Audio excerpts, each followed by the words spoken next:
राज्य में कोरोना संकट से राहत के बीच राज्य सरकार अब नई गाइडलाइन जारी करेगी। इसमें बाजारों का समय बढ़ाने और सरकारी परिवहन को फिर से शुरू किए जाने की संभावना है। राज्य मंत्रिपरिषद की देर रात तक चली बैठक के बाद ये तय हुआ कि सरकार 8 जून से अनलॉक को धीरे धीरे बढ़ाएगी। माना जा रहा है कि बाजारों को अब शाम 4 बजे तक खोला जा सकता है। इसके लिए बैठक में सभी मंत्रियों ने भी सहमति जताई है। साथ ही सरकारी बसों का संचालन शुरू करने और निजी वाहनों से दूसरे जिलों में जाने की भी छूट मिलेगी। परिवहन मंत्री प्रताप सिंह खाचरियावास ने मंत्रिपरिषद की बैठक के बाद कहा कि बैठक में कोरोना और ब्लैक फंगस की हालातों के साथ साथ अनलॉक को लेकर भी विचार विमर्श हुआ है। 8 जून के बाद अनलॉक 2 शुरू होगा।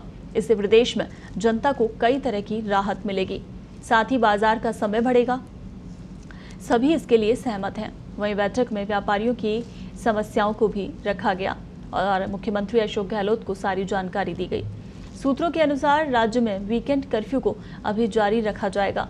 वहीं दूसरे राज्यों की हालातों पर भी नजर है और सारे पहलुओं को देखते हुए सीएम नई गाइडलाइन की घोषणा करेंगे। उन्होंने कहा कि बैठक में वैक्सीन को लेकर बात हुई है। उन्होंने कहा कि केंद्र को वैक्सीन जल्दी देने के लिए कहा गया है। मंत्रिपरिषद के सदस्यों ने जीवन रक्षा के साथ साथ आजीविका के लिए उचित संतुलन स्थापित करने के संबंध में सुझाव दिए और इन सुझावों के आधार पर गृह विभाग सोमवार को यानी आज विस्तृत दिशा निर्देश जारी करेगा।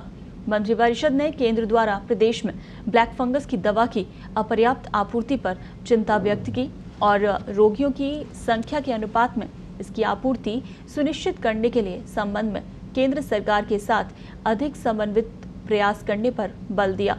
साथ ही राज्य के स्तर पर विभिन्न कंपनियों से भी संपर्क करने पर जोर दिया।